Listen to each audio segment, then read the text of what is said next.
It's Friday, 16th of May, and it's time for Lachlan to give you your Minidisc update for the week. Number 1, we only have a few slots left for our custom in-ear 3D scanning pop-up in Melbourne, which is tomorrow.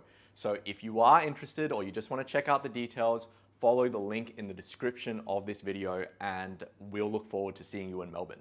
On the subject of customs, we just received our demo of the new UE-RR Plus, which is the refresh of the reference remastered custom IEM from UE.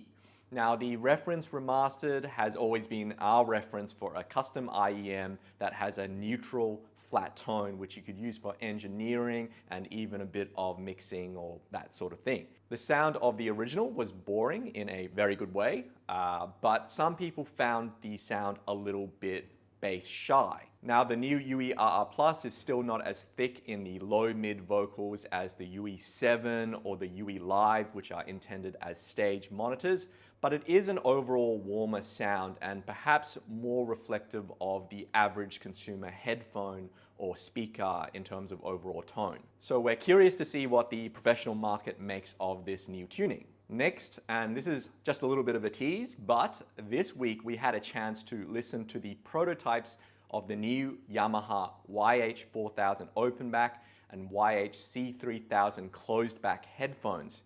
And these are going to be something that you definitely want to have on your radar if you're after a rich, sumptuous sound. We don't have demos, so can't come in to have a listen, unfortunately, but we will have them later on in this year.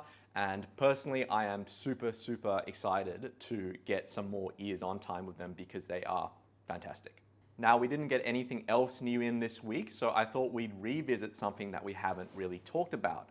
This is the ZMF Bokeh Closed and the ZMF Bokeh Open.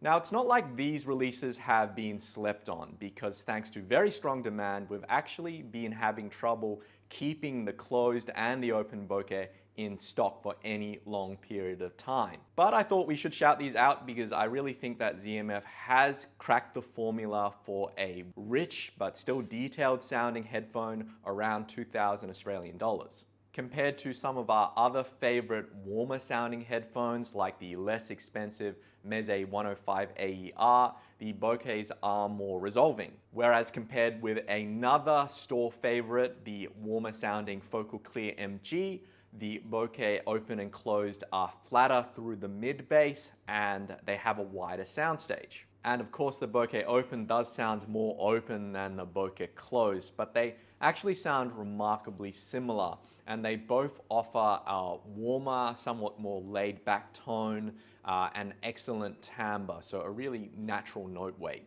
In fact, I would argue that the bigger difference between the two is that the Bokeh open looks so much flashier compared to the Bokeh closed.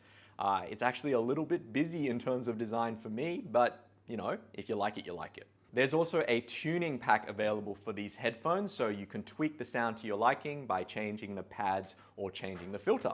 I actually think one of the few drawbacks of these models is that even though the Bokehes are the lightest ZMF headphones so far, they are relatively heavy in the grand scheme of things. The plush ear pads really do help mask this to some degree, but you will feel the weight of these headphones as you move around. So even though the Bokehes are relatively easy to drive for a ZMF headphone, they are more transportable rather than portable.